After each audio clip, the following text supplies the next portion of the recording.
Hi friends, ఇప్పుడే big breaking news అండి. మళ్ళీ సీఎం అయాకే ఈ అసెంబ్లీకి వస్తా అని జగన్ అంటున్నారు. ఆ వివరాలు ఈ వీడియోలో పూర్తిగా తెలుసుకుందాము. వీడియో ఎక్కడే కానీ స్కిప్ చేయకుండా చివరి దాకా చూడండి, అప్పుడే పూర్తి ఇన్ఫర్మేషన్ అర్థమవుతుంది. అలాగే వీడియో నచ్చినట్లయితే దయచేసి లైక్ చేయండి. ఇక ఆలస్యం చేయకుండా వివరాల్లోకి అయితే వెళ్ళిపోదాం.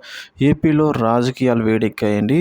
రోజు రోజుకు లెక్కలు మారుతున్నాయి. నూతనంగా అసెంబ్లీ కొలువుదీరింది. మాజీ సీఎం జగన్ సభకు హాజరయ్యారు. ప్రతిపక్ష హోదా లేకపోవడంతో సభలో చివరి వరుసలో జగన్ ఆసీనులయ్యారు. ఇదే సమయంలో ఫర్నిచర్ రాజకీయం వేడెక్కుతోంది. ప్రభుత్వ సొమ్ము జగన్ క్యాంపు కార్యాలయంలో ఫర్నిచర్ కొనుగోలు చేశారని తిరిగి అప్పగించాలని చర్చ సాగుతోంది. ఈ సమయంలోనే అధికారులు జగన్ నివాసానికి చేరుకున్నారు. మాజీ ముఖ్యమంత్రి క్యాంపు కార్యాలయంలోని ఫర్నిచర్ వ్యవహారం రాజకీయ రంగులు పులుముకుందండి.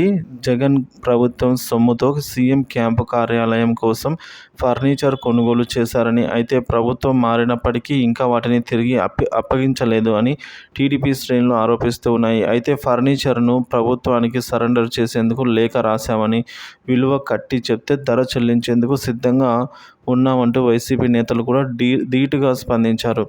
ప్రభుత్వ సొమ్ముతో కొనుగోలు చేసిన ఫర్నిచర్ను వెంటనే తమకు అప్పగించాలంటూ ఏపీ ప్రభుత్వం జగన్కు లేఖ రాసింది.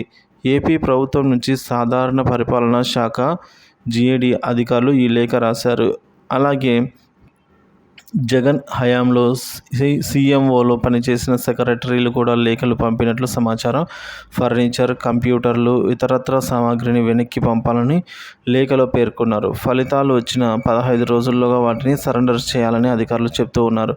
ఈ నేపథ్యంలో ఫర్నిచర్ వెనక్కి పంపాలంటూ జీఏడీ అధికారులు లేఖ రాసినట్లు తెలుస్తుంది. ఇదే సమయంలో జీఏడీ అధికారులు జగన్ నివాసంలోని 2వ అంతస్తులో ప్రభుత్వ సొమ్ముతో కొనుగోలు చేసిన ఫర్నిచర్ వివరాలు సేకరించారు. ఫ్రెండ్స్.